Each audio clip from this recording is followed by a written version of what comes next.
Oh.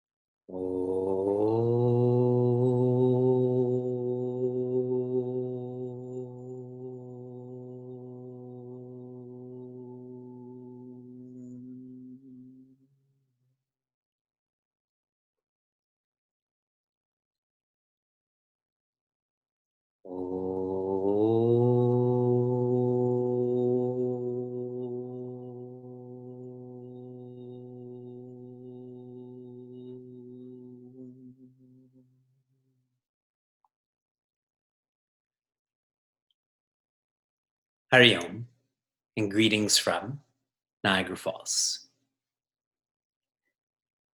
By Chinmaya Setukaris, for Chinmaya Setukaris.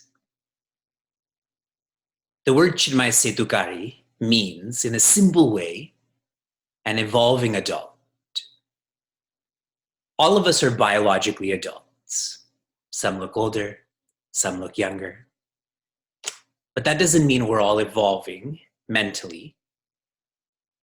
Our community comes together so that we are evolving, not just outside, but inside. And we're encouraging this through our wellness workshops. In 2020, what we have explored thus far. In January, beyond bullying. In February, the wellness equation and Vedanta constant. In March, caring for aging parents. Aging, I didn't say Asian, sometimes there's a disconnection. In April, perspectives on the end of life. In May, simple practices in Ayurveda. In September, it's a long title, I can't remember it. Discipline, courage, and resilience, aligning your career with Dharma. That's 6 workshops, which leads us to our 7th this month, and our last workshop of the year, empathy, our community's role in supporting survivors of abuse. I'm going to read to you a portion from 2 letters that are directed to you. to you. This first is from Women's Place. Dear Acharya and members, it is so heartening to receive a gift from you that allows us to say yes.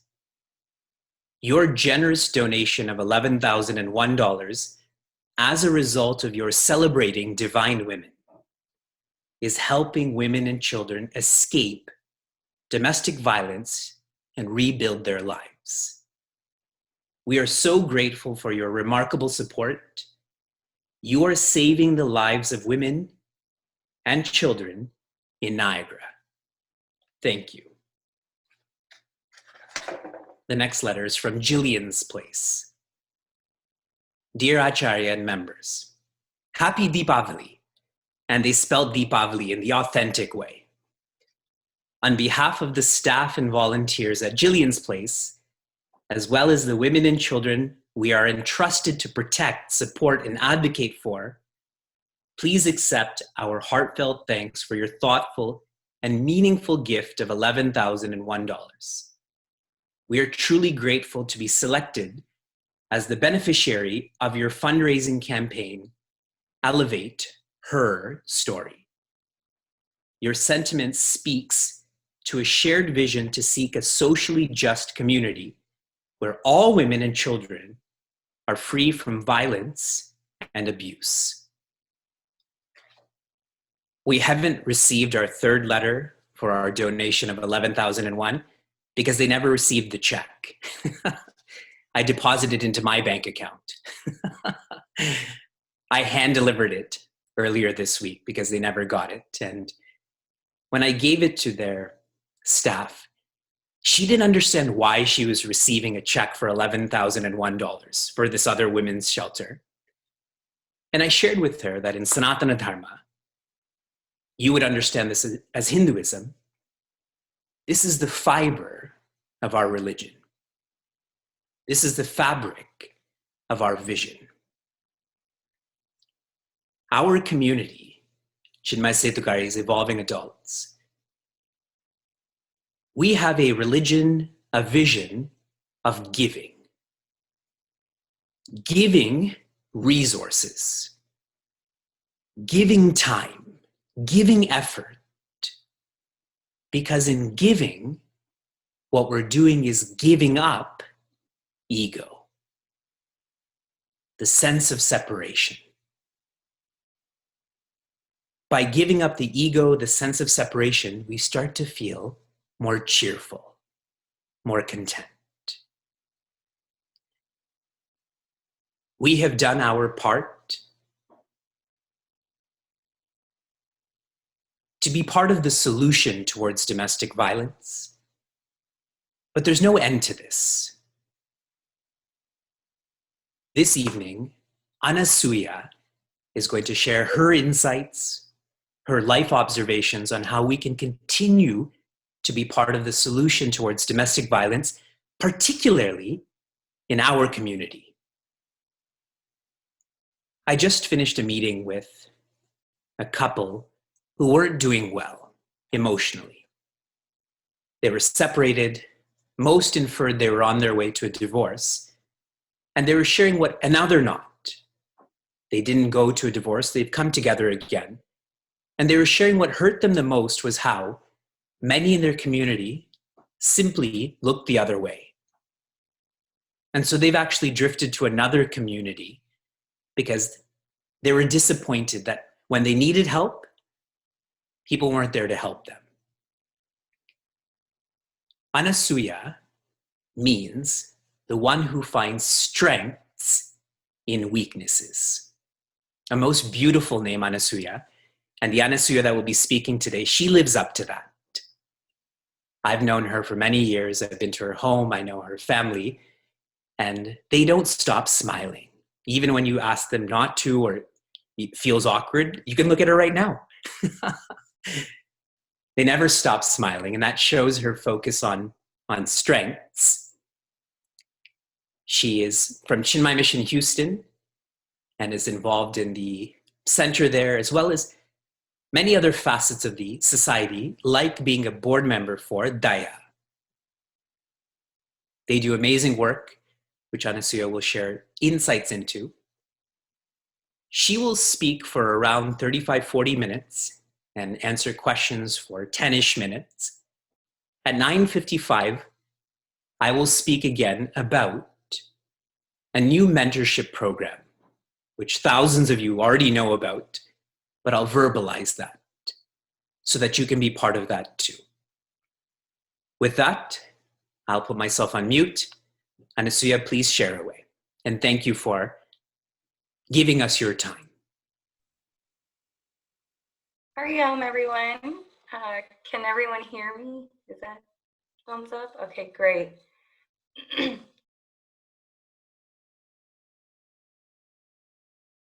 name is Anasuya Kabad, and I'm a board member for Daya Houston.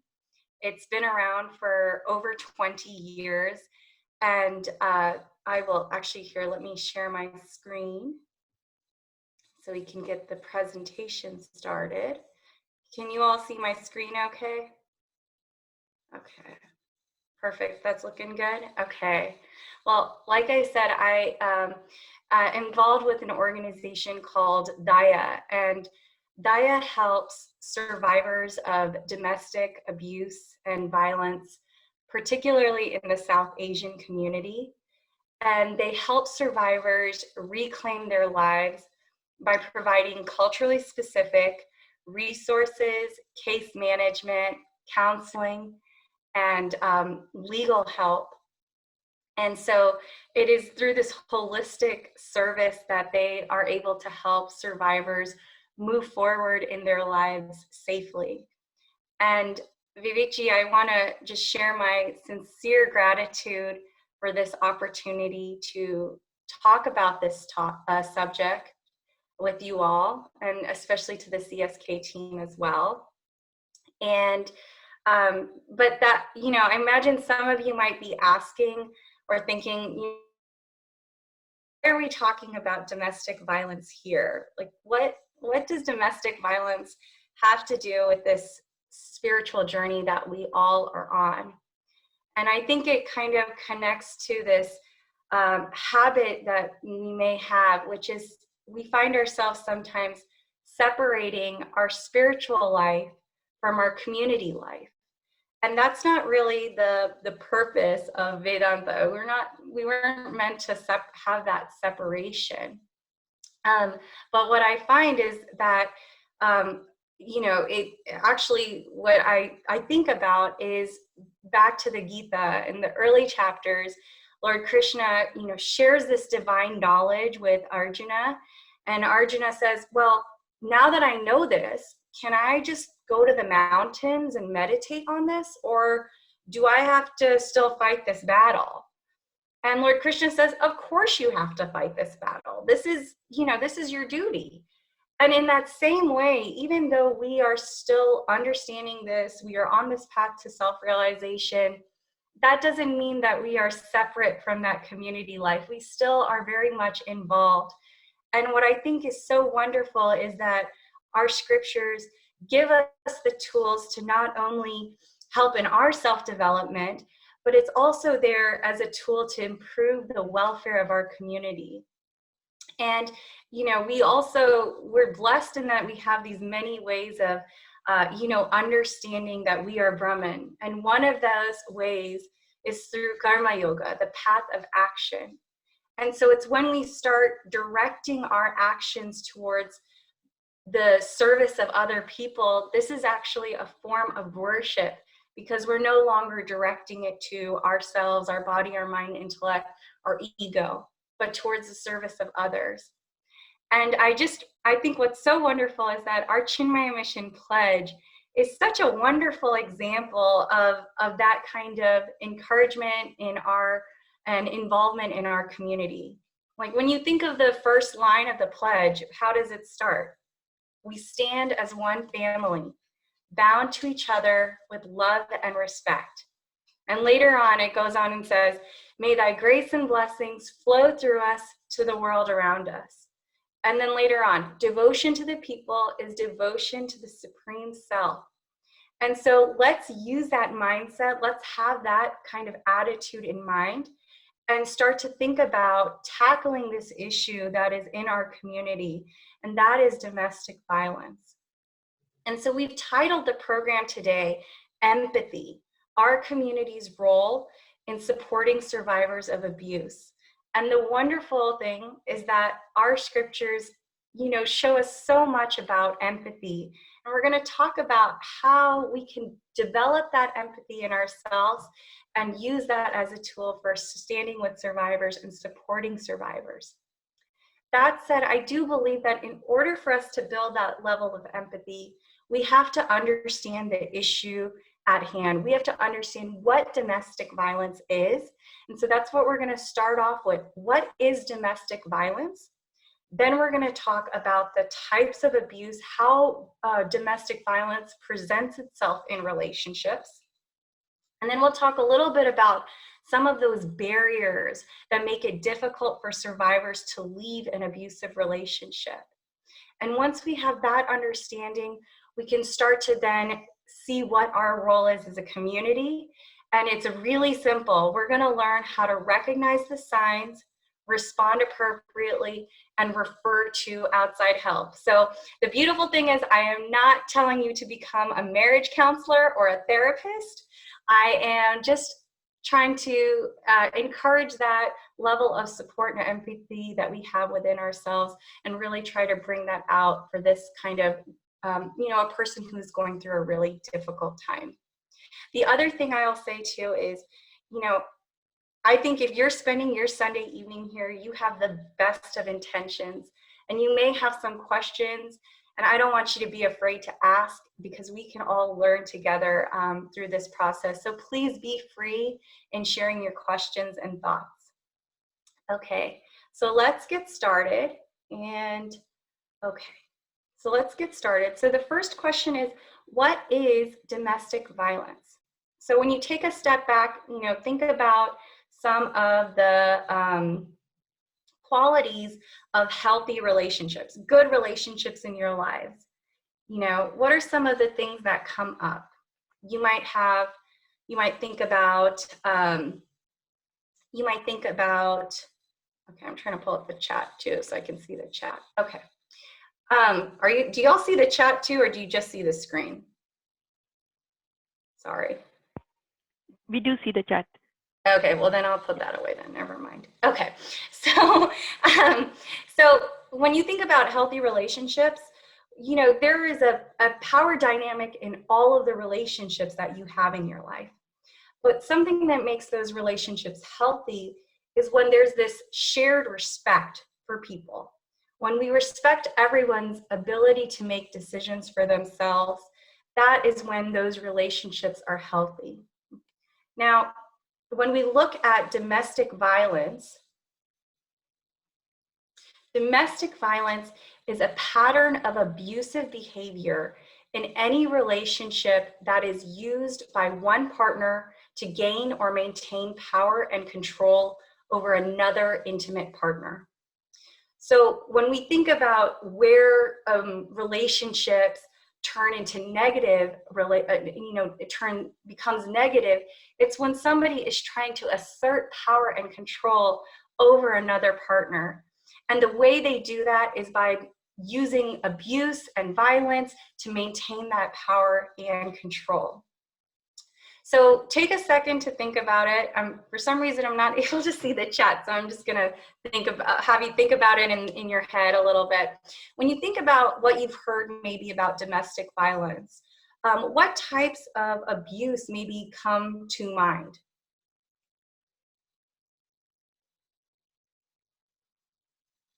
So you may hear about, you know, domestic violence as domestic violence and abuse, intimate partner violence, family violence, sexual assault, dating and teen violence. These are all kind of under the umbrella of what we call as interpersonal violence.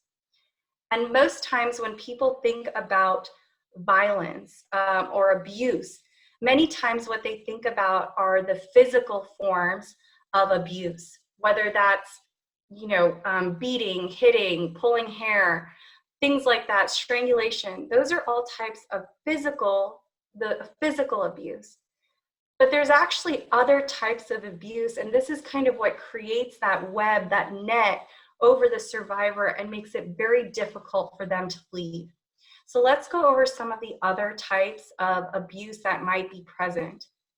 So emotional and verbal abuse is very prevalent. It's sometimes kind of the starting ways of how how an abuser starts to get control over the intimate partner. There's the survivor.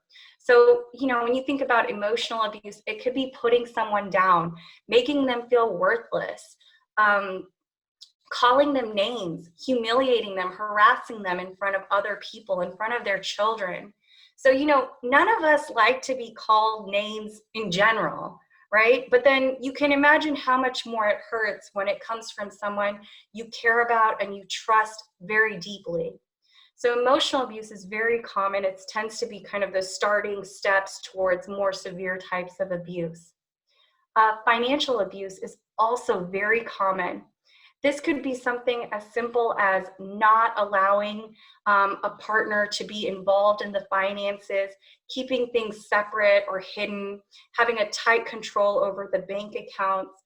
But we also see more severe forms of abuse where the abuser will open separate bank accounts, siphon money to separate bank accounts. We've even seen abusers create open credit cards in the survivors' names and completely ruin their credit score. So this is all different forms of financial abuse. Spiritual abuse is also there. This is where an abuser may put a lot of blame on the survivor, make them feel really guilty. You know, it's your duty. This is what we learned. It's your duty to be in the relationship, to be a good wife, to be a good parent. Why would you not do this? Why don't you listen to me? That's a type of spiritual abuse when you use religion, when you use your culture as a way of keeping someone under that control and under that control. Psychological abuse, this is huge. This could be minimizing that person's feelings, denying what's happened. You know, sometimes we hear clients say that their abuser will deny that they were called these names, or, you know, say, oh, you are overreacting. You're being so emotional. This is a type of psychological abuse, and it really makes the survivor question what they're going through. It really makes them question the severity of the situation. Another type of abuse that's not here, but I do think is so important, so common, is isolation. This is where an abuser will control what the survivor does, who they can see, where they can go, who they can talk to, what are they doing.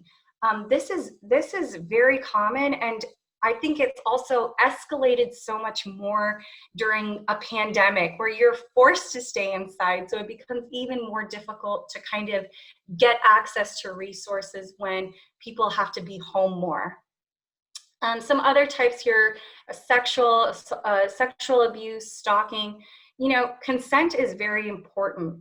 And so a lot of people don't realize that rape can still occur if, even in a married relationship. It doesn't, you know, it's not confined to premarital things like that. It is possible for survivors to be raped even if they are married, and that's because the consent is not there.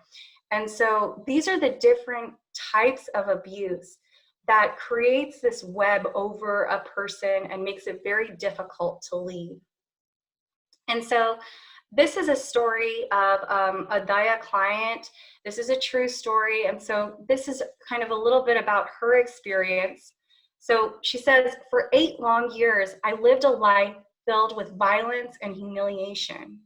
My ex-husband abused me physically, mentally, emotionally, and sexually, but I couldn't leave. I was alone with no friends or family in this country and completely dependent on him. I had no credit history, no work authorization, no access to documents like passports and tax returns, no money, no car or driver's license, and no knowledge of the systems in this country. He told me that if I took my son without his permission, I would be charged with kidnapping my son. That if I left him, if I filed divorce, I would lose my immigration status and be deported without my son. I felt trapped on every front. So this is a true experience of what a survivor has been through. And sometimes when I talk to members of the community about domestic violence, it's a very naive question that we get is, well, why doesn't he just leave? Why doesn't she just leave the relationship? If she's in an abusive relationship, why doesn't she just leave? And there are so many barriers to leaving. And what people don't realize is the most dangerous time for a survivor is when they decide to leave the relationship, when they make the efforts to leave the relationship. And the reason why is it goes to this first point on the slide. The cycle of abuse, it normalizes the abuse. When someone has gone through severe trauma, what a lot of people don't realize is the survival mechanisms, the outside world thinks of is fight or flight. You fight the aggressor or you leave the situation. But what a lot of people don't realize is that freeze is a very common survival mode as well. And what that means is for a survivor to survive, it may be safer for them to just cope and endure the situation and not rock the boat too much, because they could actually be putting themselves at risk. They could be putting their children at risk as well if they were to leave or to do something differently. The second common reason why it's not that easy to leave is just the lack of resources available to the survivor. So like we live in Houston, I live in Houston, and Houston doesn't really have a very big transportation system. Like you have to have a car. So it's very difficult for a person to just kind of walk out of the house and move on somewhere else. And you know, the question is, well, why doesn't she just leave? Well, where would she go to? So not having shelter or the financial means to survive on their own. We talked a little bit about the safety and fear. You know, sometimes abusers have access to weapons. The survivor is nervous about what could happen to the children. Systemic barriers, very big barrier as well. You know, unfortunately, our court system doesn't always make it easy for survivors to just leave the relationship, and that too sometimes leave the relationship with the children. They're nervous about their immigration status as well. And then the last kind of bullet point here is the cultural and religious norms and expectations. So this is where I feel each and every one of us has a part in that.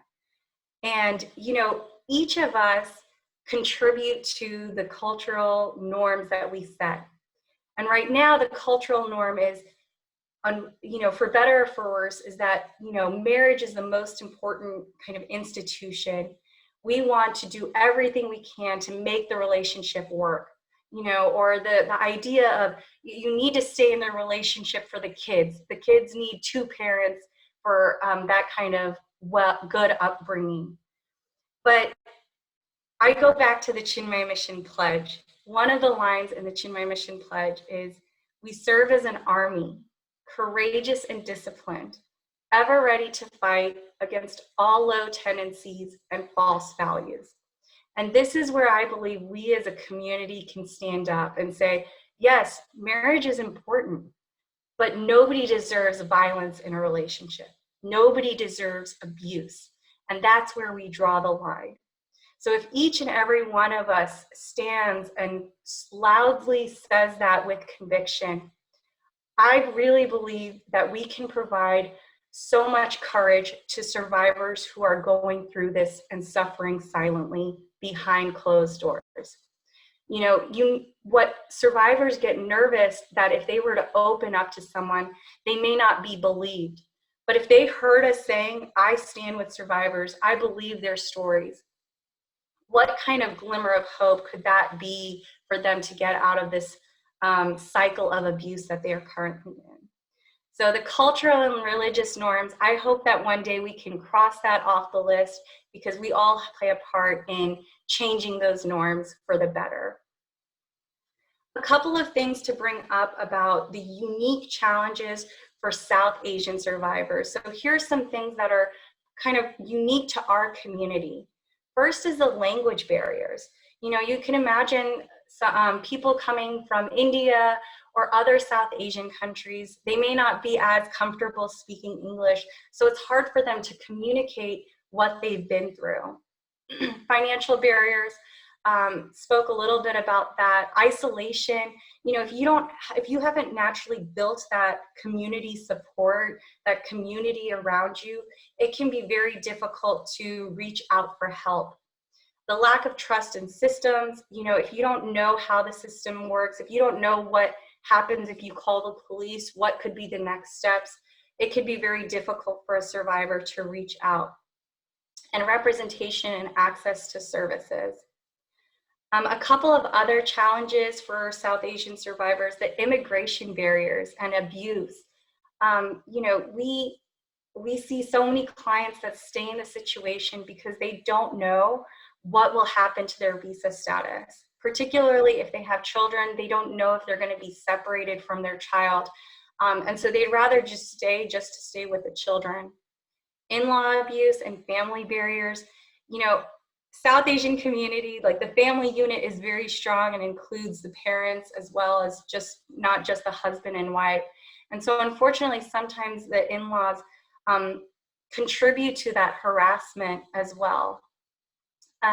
We talked a little bit about religious and spiritual barriers as well as stigmas within the community. You know, we really, we've heard clients say that sometimes they go to friends to talk, to, you know, share kind of what they've been going through. And the friend will say, well, that's a personal issue. You need to kind of work on it on your own, you know, with your husband. This is not something you should be, you know, don't air out your dirty laundry, essentially. So, you know, we all play a part in kind of how we respond to survivors when they do come forward. And so, you know, I'll just say, you might hear me say, like, we call people who have experienced abuse survivors. We don't call them victims. And I think the reason why we do that is because we are acknowledging the strength it takes to endure and survive that kind of situation. You know, victim seems a little bit passive, so we call them survivors instead. And so you can see these are some of the net that is created that makes it very difficult for survivors to leave. There's no such thing as, well, why didn't she just leave? It's just not that simple. The statistics are crazy. So 1 in 3 women and 1 in 4 men experience domestic and sexual violence. Sometimes what I hear in the community is, oh, I think domestic violence, it doesn't happen. You know, we Hindus, we believe in nonviolence. You know, maybe it's a one-off situation.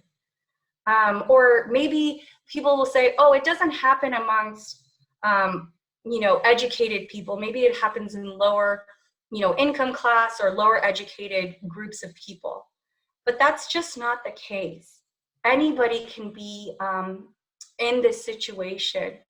And, you know, I've seen people as young as 19 or more senior in their 50s and 60s be a client of Daya's. I've seen, you know, uneducated people, but I've also seen IT professionals and doctors and, you know, people that have their masters, very well educated people coming through as well. So there's no one type. And we have to kind of get it out of our head that it's just this other group of people that are going through it. The fact is, if 1 in 3 women are going through it, 1 in 4 men are experiencing it, that means that there is a high likelihood that we could come across someone who has experienced this. It could be our friend, it could be a family member, it could be a coworker, it could be someone in our community. And so the question is, how are we going to respond? What are we going to do? And so that leads me to kind of our next section, which is responding to domestic violence. What can we do about it? What is our role as a community? And it's really actually quite simple. There are 3 things we always say. The first is recognize the signs, respond appropriately, and then the third is refer to resources that can be of help. So before we get into the details of that, the specifics of it, I just want to kind of quickly mention what our role is. So the first is not to be a marriage counselor or a therapist. When someone has gone through such trauma, you know, you have to be a pretty qualified professional to really help a survivor process that and understand that. But instead, our role is to show love, show support, and make them aware that resources are available. You know, right now there are survivors that are just in this bubble, they're in this trench, and they don't realize that they could get a visa just for, you know, there are visas out there specifically for women who have been in abusive relationships. They don't realize that there is legal aid, people, pro bono lawyers that can help them get out of this situation or file for divorce, get a restraining order, things like that. So we just need to make them aware. Okay, so the 3 steps: recognize, respond, and refer. The next thing that I want to say is, you know, take a second to think about, like, if your family member or your friend came up to you and shared something so vulnerable with you, such a difficult situation, you know, how would you feel? What would your perceptions of the situation be? what kinds of thoughts or emotions would you have? And then I'm going to say this lovingly, that is your ego kind of projecting onto the situation. And so I'm going to ask you to put your ego to the side when you are hearing someone share something so difficult to you. And so that is what I believe empathy really is when we reduce our ego, we put our judgment, our perceptions of the situation to the side. We have to put our ego to the side so that we can actively listen and understand what that person is going through. That is so important. And so I'm going to share an example with you, and we're going to use the recognize, respond, and refer method. And I'll highlight a few examples here and there of how our ego shows through. And I know it's with the best of intentions that we want to help. So this is kind of our, let's kind of dig in and try to see, recognize, respond, and refer. What would we say? What would we do? So this, I hope this shows up okay for y'all, but I'll read it out. This is a conversation from your friend, Sandhya. Maybe Sandhya is somebody that comes to study group with you and you haven't seen her in a while. And so she says, I love my family very much, but there have been a lot of changes in our marriage. My husband started to tell me to change certain things about myself, such as what I wear, when I can visit my family, and who I should socialize with. At first, I went along as I wanted to please him, even when I didn't agree. But now when I disagree or don't do it accordingly, he becomes very upset. He calls me bad names and blames me for things that don't go right. He hasn't hit me, but often tells me not to make him angry, as he's capable of much worse.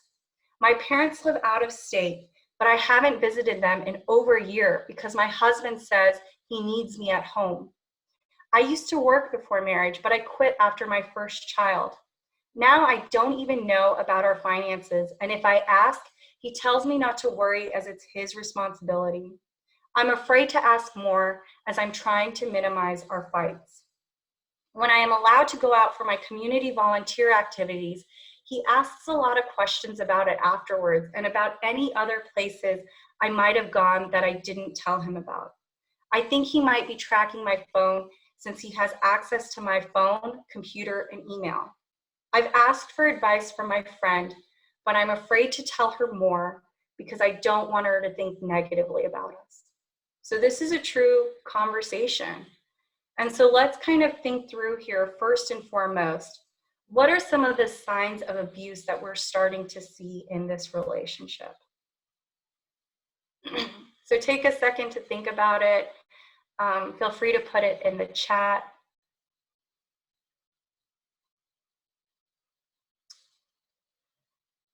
And so let's kind of start pointing some of the things out. So the husband's starting to become a little controlling, telling her what she can do, what she can't do. You know, he becomes very upset. We're starting to see some of that emotional abuse, calling her bad names, blaming her for things she didn't do. We're starting to see that isolation come up. My parents live out of state, but I haven't visited them. You know, and then financial abuse, where he's not sharing information about the finances. And then a little bit more about some of that isolation that you see. He tracks what I do. So this is the starting points. We have to recognize the signs of abuse. There are other, you know, and sometimes you can even think about the physical signs of abuse as well is very much important to kind of bring out and just check in on. The next thing is responding. And there's so much here to unpack when it comes to responding to someone who has been through this situation. So the first thing is listen, believe, and validate. When I say believe, what I mean is just saying it straightforward, I believe you. Because it's very easy for our ego to come in the way and say, well, maybe he did that because he was really stressed out. or maybe it's just, COVID, everybody's going through a lot of tough times right now, or, saying, oh, well, sometimes my spouse, he gets really angry too. That is what I mean when I say our ego is coming in the way, because that is our perception of the survivor situation, but we don't actually know what they're going through, right? We are not experiencing it. And what we always say in Daya is, the survivor is the expert of their trauma. They're the expert of their story. And so saying, I believe you, can be so empowering to that survivor. Their feelings, their story is valid. And when I say validate, validate some of the emotions that they're feeling. Gosh, that sounds really scary. That sounds really like a lot of anxiety. Like, you must be walking on eggshells around him. Validate those feelings, because for so long they've heard an abuser telling them, you're overreacting, you're being emotional, stop being so dramatic. So validating those feelings gives so much power back to the survivor who has gone through so much. Saying, you don't deserve this. They've probably put a lot of blame on themselves. But what we have to understand is that, nobody deserves violence in their relationship. And so saying you don't deserve this is so powerful in showing that support. Maintaining confidentiality, like I said, the most dangerous time for a survivor is when they are leaving the relationship. So, sometimes people want to be mama bear, papa bear, and say, we need to call the divorce attorney right now. You need to, get every dime and get out with the kids. Maybe it's not the right time to rock the boat so soon. So, maintaining that confidentiality can be very important. And knowing your boundaries. Like I said, nobody's asking you to be a therapist or, a marriage counselor. There are resources out there that can be of help. And so the last part is refer. If when it comes to, if you know that a child is being abused or seniors are being abused, that's when it's really important to get child protective services, adult protective services involved. But otherwise, give referrals to hotlines. Daya has a hotline. There's a national domestic violence hotline. And really the first step that they will do in those calls is understanding whether the survivor is safe and what are some things for them to think about to at least maintain their safety. And so, you can imagine a conversation. You might say something like, hey, that sounds really difficult. And, but I just want you to know there are resources out there that can help you. And if you feel comfortable, we can make a call to this hotline and see what is out there, what's possible. So, give that power back to the survivor. Don't tell them what to do, because their abuser's been telling them what to do for so long. Give them those options. Let them know that there's options available. That's what we mean when we say refer. Okay, so just to wrap up, just quick thing, when people are going through a really tough time, they rely on their faith. Their faith is their biggest pillar of support. And so we have this wonderful window of opportunity to reach out to survivors. But we don't have to, like I said, we don't have to fix all the problems. There's just some simple things that we can do. I'm so thankful for Vivekji that we get to talk about domestic violence on this platform. But continue to share, continue to talk about it with other people. Right now we're probably doing everything through Zoom, but when we get back to our ashrams, putting a little flyer about your local domestic violence organization you never know who could see it and who it could help. And so I just really encourage that kind of being vocal about where you standing with survivors. And so with that, I'll just wrap up. I shared a little bit about Daya at the beginning. They provide culturally specific resources for survivors of abuse, particularly in the South Asian community. Here's a list of the services they provide. What's phenomenal is that there are over 30 organizations in the US that are focused on helping South Asian survivors. So if you hear about someone going through this, feel free to call Daya. Daya will do the safety planning through the phone and then could potentially direct them to a more local contact to provide that, local support for the survivor. So, and they're very well connected as well. And so, so with that, I'll just wrap up and say I'm so grateful for this opportunity. I'm so grateful to all of you for taking the time to think about this. I know it's kind of heavy to talk about on a Sunday evening, but in my heart, I really believe that each one of us has this power to really help someone. You never know who is going through this. We see all these wonderful, perfect relationships on social media and stuff like that, but you never know what's going on behind closed doors. And so if we can be very vocal about, this information, standing for survivors, believing their stories, I really feel like we can help take survivors out of that cycle of abuse. And, we all have that power. I hope you believe that as sincerely as I do. And so with that, I'll wrap up. And, I think we have a little bit of time maybe for questions. And then, and then, of course, Vivekji will wrap us up as well. So thank you all so much. Hari Om.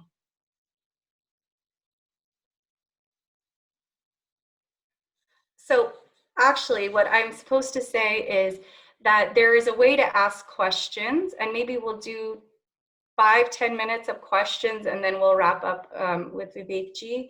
And so if you could just show your, do the reaction and raise your hand, and then Kanchanji will open the line for people to talk, or you can also share through your chat as well.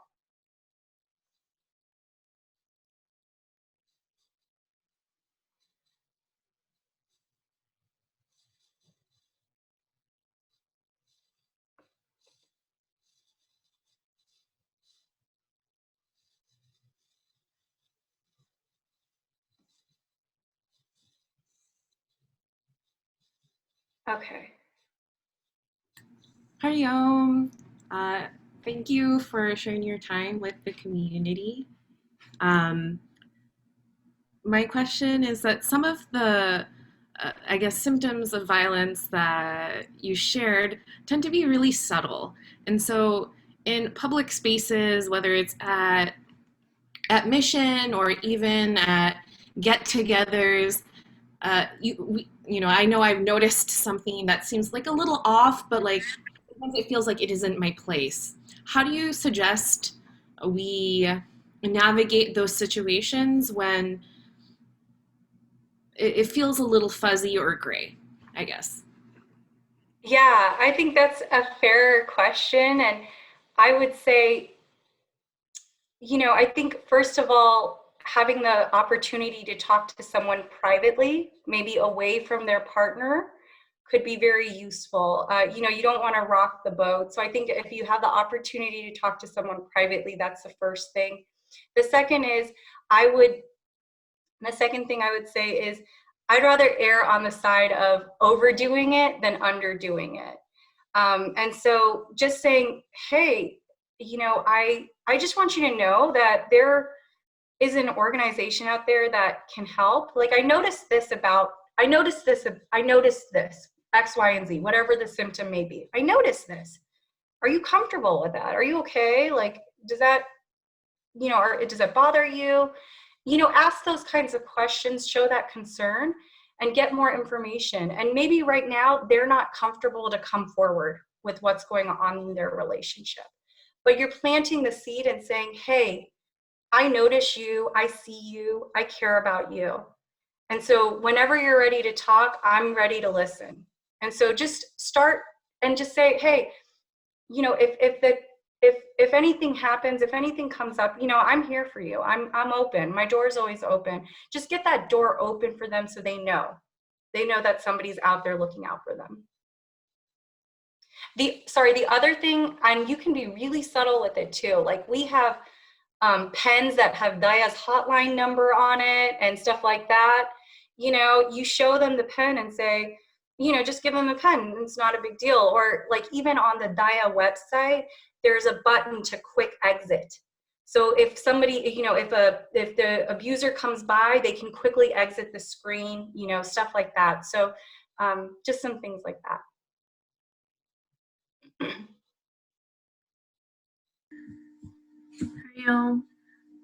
So I had a couple of questions, and if you just want to take the first one, that's totally fine. But I just really appreciated how you named that, like, a lot of the time abuse has been really normalized for the folks that are experiencing it.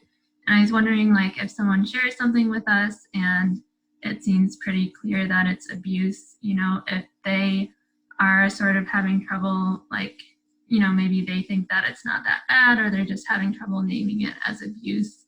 Is there anything that we can do to sort of like nudge them in the direction of like, taking the step to seek help? Yeah, no, that's a great point. And, like I said, the survivor is the expert of their story, the expert of their trauma. And sometimes freezing and staying with it to them is safer than getting out of it. And so just, maybe the first way of talking about it is saying, hey, that sounds like a really difficult time. And they might, and give them the opportunity to respond, oh, it's not that bad. Or yeah, it is kind of, it kind of has been hard. Give them the opportunity to respond, and then say, I just want you to know there's counseling, there's free counseling available. So maybe you don't want to rock the boat, but you need some help in coping with the situation. So let's start there. And then whenever you're ready to keep moving forward, this is what we mean when we say empower. We're not telling them what to do, but we're giving them the option. And so when they're ready to take that next step, they will slowly do that. But we can't tell them what to do, because that's pushing them too fast too soon. They know what's best for them. And so just open the door for them and say, hey, maybe you just want to take advantage of the counseling, and go from there, and then see how it progresses. Thank you. And my second question was, I know that we're not supposed to do like trying to play a counselor or therapist role, but I feel like a lot of the time, folks can struggle with like the options that are available not being culturally specific. So are there resources like that for South Asian couples? Yeah, absolutely. I mean, there are like Daya, for example, on the Daya website, they have a section specifically on COVID and self-care resources, things to think about during COVID right now, or, just understanding, like, just getting access to information. They have videos about fleeing in Hindi and in English. And so, there's a lot out there. So if just start with the Daya website, I would say, and see what could make sense for that person. If they're looking for culturally specific, resources, that there's a lot there.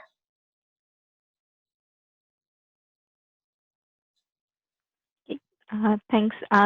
So Anasuya, what we would do is just maybe we'll close just in the interest of time. So Sounds Vivekji can have a few minutes, and then we'll continue the questions. So if everyone, if you have more questions, if you can just raise your hand virtually or even put it in the chat, so we'll start queuing you up. So I'll just bring Vivekji in. Thank you so much, Anasuya. As you were speaking, I had messaged Sheetal and Kanchan asking for them to send me the recording for your presentation. That way I can use this in other forums also. This is a very serious subject, yet a reality. And I had shared in the chat, I hope our centers will be honest and open in knowing this is reality and being part of the support rather than looking the other way. Please continue to stay on. I know there's more questions and I would like to hear from Jui, Hemant, etc. For the sake of respecting everyone's time, I'm going to complete with some opportunities and some announcements, and then we'll continue with Anasuya. This summer, I was able to facilitate a youth camp in DC and Boston in July and August. And every day we had around half an hour of dialogue where students, high school students, JCHICs, could ask questions verbally or anonymously by writing. And they had surreal amounts of questions. I stopped offering discourses and we were going into an hour and a half of dialogue only about anxiety, about their sexual identity, and so on. And what this made me realize is that they need support. And they may not find that support in their family and friends. So, our Setukari team, which is Pooja and Sheetal and Supriya and Vineet and myself, we were contemplating on what Seva project can all of our Setukaris engage in their local centers and communities, especially knowing that our interaction with our center and community is more virtual right now. So we came up with our Setukari Wellness Program. And here's a poster for this. Essentially, we are hoping that Setukaris, those between the age of 29 to 45 generally, are able and available to be mentors for our junior Chinmaya Yuva Kendra and our Chinmaya Yuva Kendra, generally ages 13 to 28. All of this is in the poster. To be mentored. To be that friend with a Vedantic perspective in terms of, again, their loneliness, their conflict they're facing at home, anxiety, perhaps domestic violence. We launched this yesterday in our Chinmaya Setukari workshop. And what's very lovely is that already, in less than 24 hours, we have 3 mentors that have signed up. We have 3 mentees that have signed up. Many of you are part of this workshop right now. And this opportunity is being shared with all of you right now, too. The poster is present on your screen right now. You can note the details. This is on the Chinmaya Mission Niagara website and Facebook page. I was sharing with our team that in less than 24 hours, more than 1,000 people have seen this poster on the Chinmaya Niagara Facebook page, and that shows how much of a need there is for such a program. So all of you are Chinmaya Setukaris, or most of you are. Please consider signing up to be a mentor. And what's beautiful about this is this will be semi-structured. We will have a committee of professionals, people who are trained in offering support, to be our guides. And every other month, starting in January, we will have a workshop, like the wellness workshop, where these professionals will share insights into mental health, into communication, and so on. If you would like to be part of this, then do sign up. There are Google Forms. You have to be selected for this. This is not a casual form of seva. If you have questions, then you can email our team. The email address is there, cskteam@googlegroups.com, and our team will share with you. Wrapping up, starting in January, this is our last workshop for the year.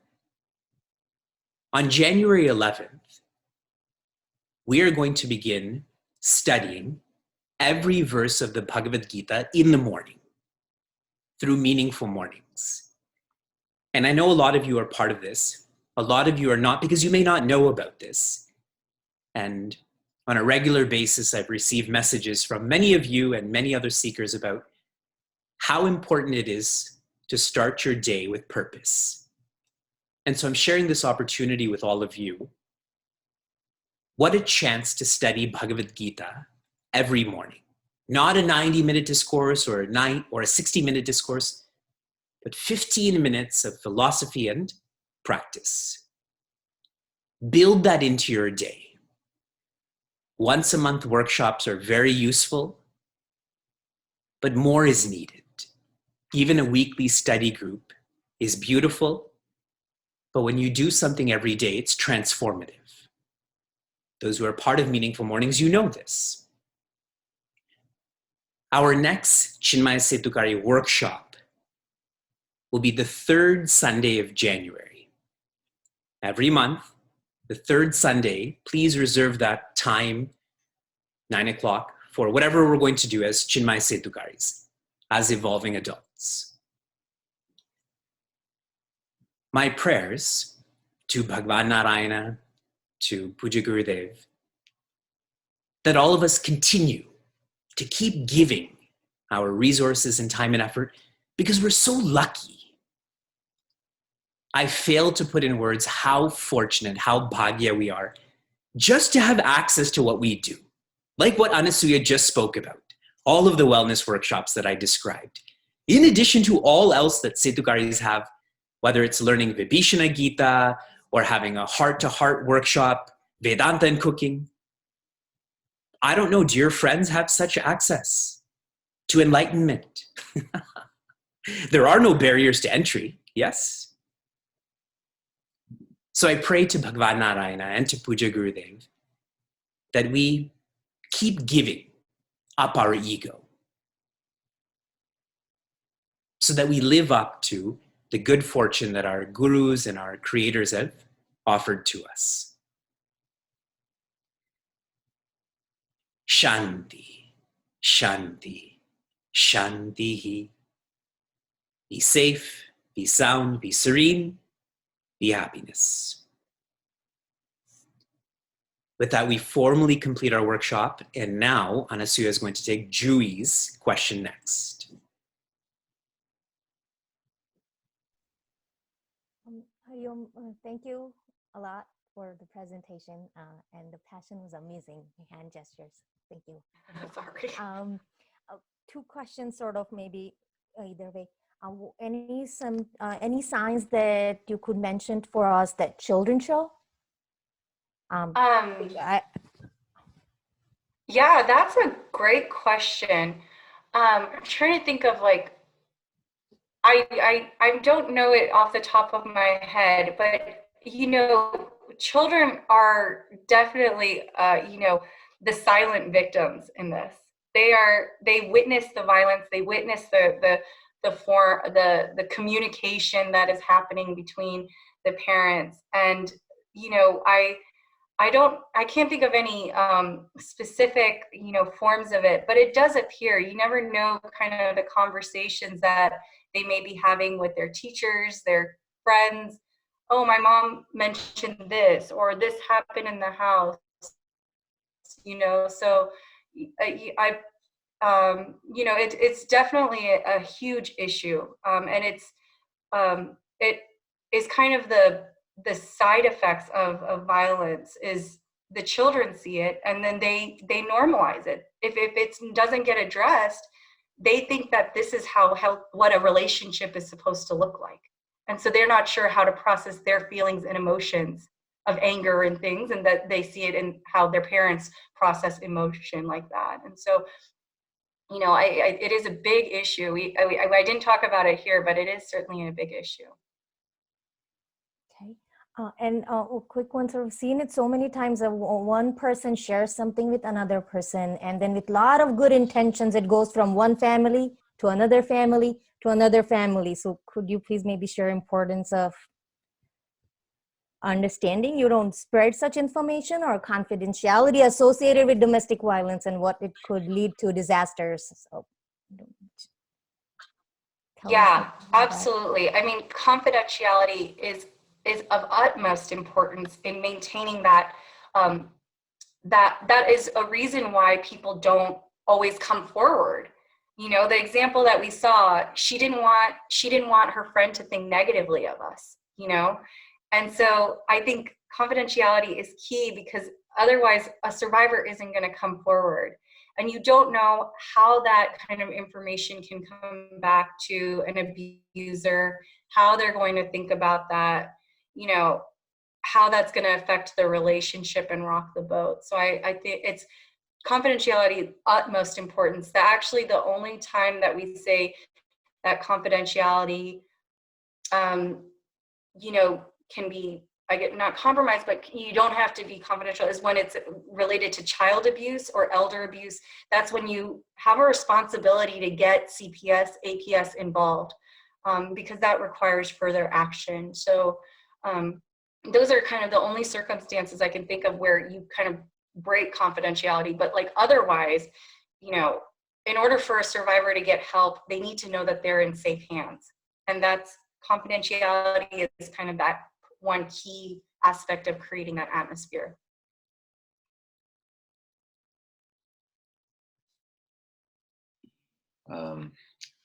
Anasuya, really wonderful session. And I definitely learned a lot actually from this. You know, and when you were talking about some of the things, it brought to mind, I actually know someone who is in a rather, well, terrible relationship, to put it mildly. I mean, she's married, has a 15-year-old daughter, but yeah, her husband is, well, euphemism is jerk, because yeah, verbal and financial definitely come into play. And I am, you know, I just want to help, but I don't really know like the right resources, because, you know, she's really scared to, you know, ask for help. Like one time I got her on text, like, and it was ugly. So like, I don't know, like my question is kind of twofold. Like, how do you urge someone, you know, to actually ask for help? And then the second thing is, if you try to help someone out and they're not, you know, and what you're trying to do for them is not helping, like what more can or should you do, really? Yeah, I think that's a really,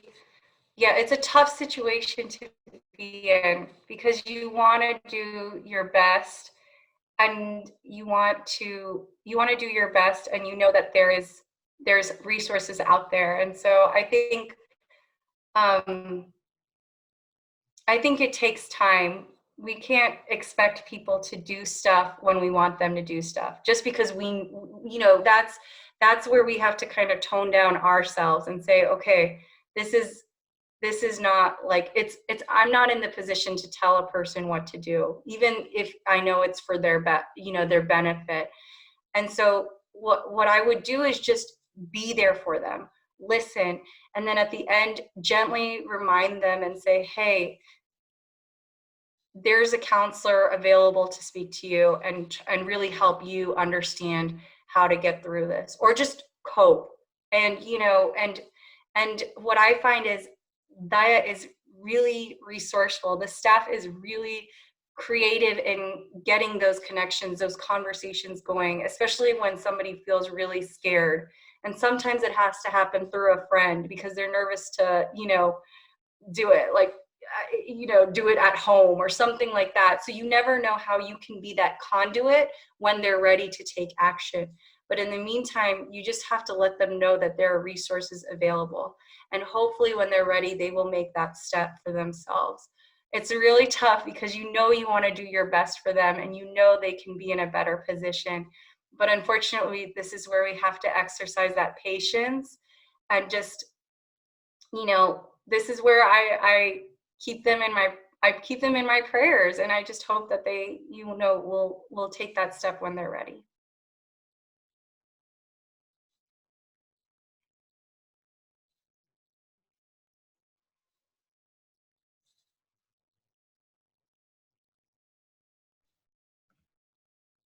Hariom and Anasuya, thank you so much for taking the time. I have a quick question. Is there, I know in generally with other victims of trauma, there's a role for support groups of survivors. I don't know, I'm not sure how important it might be for it to be South Asian specific, but are there such resources? How important are they? And like, is it important to become, to reach out to help out with something like that? I'm just curious to see what you think of the role that they might play. Yeah. Thank you. So the question is kind of around, are there group counseling efforts, so like support groups for people of abuse, survivors of abuse? And You know, I guess it depends on kind of what stage they're in. You know, some people, it requires a lot more one-on-one kind of attention. And the other thing is just sometimes logistically, to be honest, it's hard to get people in a room together. If they're going through that situation, you just don't know kind of where they're at. And so I have heard of sometimes group counseling coming together, being able to make it happen over Zoom, for example. And so it is possible, but it really kind of depends on where the person is in their journey. Yeah, I guess I would put it that way. It just depends on where they're at in their journey.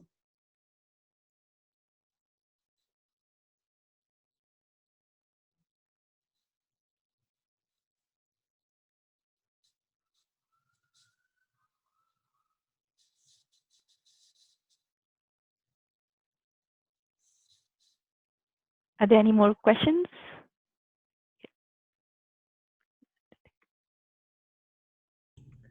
Howdy, Anasuya. Thank you for doing this. I was actually very surprised to see the statistic about men as well. I expected it to be much lower, not 1 in 4. I'm curious to learn more about the nature of and the severity of abuse and how that differs or is similar across genders. Yeah, that's a great question. You know, when it comes to abusive relationships, the thing we have to realize is that an abuser is making a choice to assert control over someone. That's a choice that they're making. And so that's not like only men are abusers. You know, men and women can take on that role of being the abuser. And I think some of the difficulties that men face in particular is there's a deep shame that comes with it, because, you know, for some reason our society has built this idea that, oh, men are, you know, strong, and, you know, men are not, you know, men don't go through this, men are strong, they're the providers, they're the whatever. And so when they are in an abusive relationship, it could be even more challenging for them to seek help because there's so much shame attached to it. And, you know, the other thing I would say is, you know, we tend to think about domestic violence primarily in heterosexual relationships. And that's, you know, it happens in heterosexual relationships, it happens in the LGBTQ community as well. And so, you know, this is, you know, we don't talk about all the time about the diversity in our communities and how domestic violence presents itself in all of those different, you know, relationships. And so, yeah, I think it's sometimes harder for them to get help because you know, we just have such a stigma against men, and you know, we don't see men in that situation. You know, like for some time, it's harder for people to see that happening.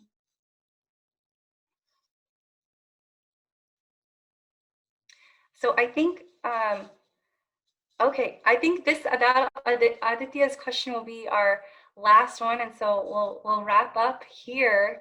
Like I said, I just want to share my sincere gratitude to everyone for attending, and you know, I encourage you to check out the Daya website. There's so many resources. There were some people that asked questions about like child abuse and stuff. Happy to look that up and share more information on that. Follow up with you.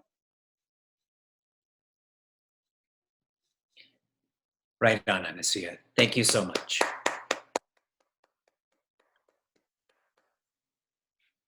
Have a joyous completion to 2020, everyone, and have a even more joyous commencement of 2021. We'll see all of you in January 11th. Be well.